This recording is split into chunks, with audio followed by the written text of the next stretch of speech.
Is this really made in Uganda? This is a question that often comes to mind when Ugandans are told that a product is locally made. For some consumers, the idea that a particular product was manufactured in Uganda can be difficult to believe. They may assume it was produced in Kenya or another neighboring country, imported to Uganda, and simply given a Made in Uganda label. These perceptions raise a bigger question. Why is it sometimes easier to believe in the quality and creativity of products from elsewhere than those made by our own people? But how did we get here? And what impact does this perception have on the growth of locally made products in Uganda? For the 30%, once you mention that the product is made in Uganda, that's when they go to the other direction. With the products we have in the market, we see that there is a general complaint that these Ugandan products are not up to standard. They don't put so much value on the products. They kind of undermine it, they kind of underlook it, they kind of despise it generally. Consumers in Uganda have a choice between two options, either imported goods or locally made products. Uganda doesn't necessarily have all the products that an individual may need in their business or any day-to-day routine, hence leading to importing products from other countries.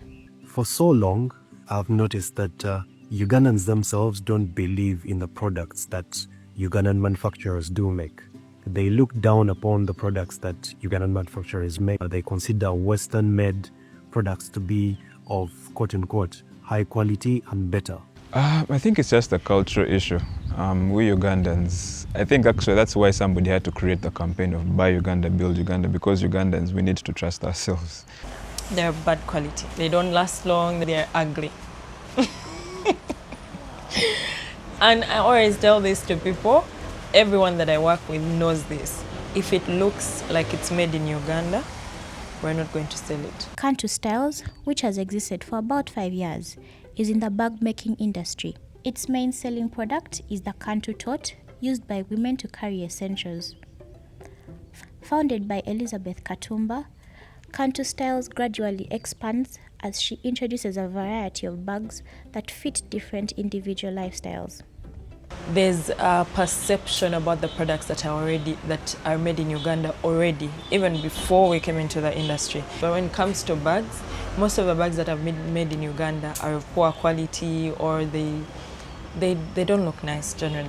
That is what poisoned their mentality. We're yet to change that.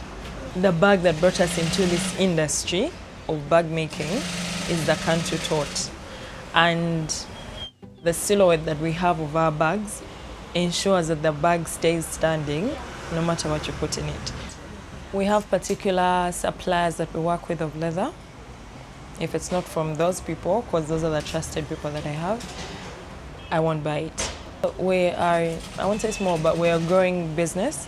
But at the rate at which we are, there's no single bag that goes out without me having to look at it. With a constant preference of imported goods, Ugandan business owners have created different strategies to build consumer trust in locally made products.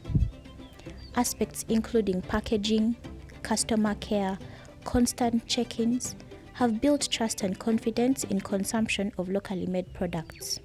The first and most important strategy that I use is not to compromise the quality.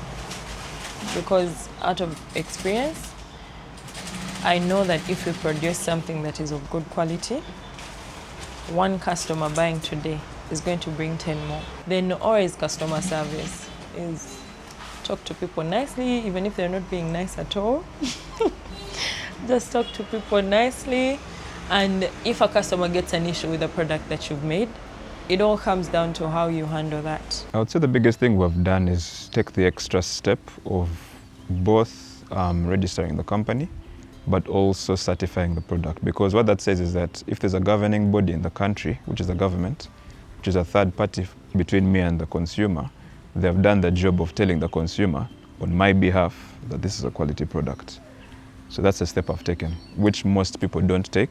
They'll maybe sell to their nearby homesteads, communities, but certifying a product does a very great deal for the brand. Yes, but a few tweaks here and there help us to go past that, is if we the individuals actually show that we can make it in time, have a consistent quality product over time, brand right, customer service, customer experience. We have testimonials from our clients. We have also people who have used our products and they do referrals. We do so much of advertising on social media. So we show you the usage of the product, we show you the whole process of making the product. Innovation supported by the government and individuals have advanced support to businesses dealing in locally made products.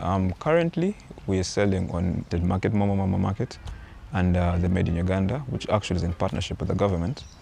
They then e-commerce website that do two things. One, the visibility is much better, but also two, logistics. They help with deliveries, market fulfillment.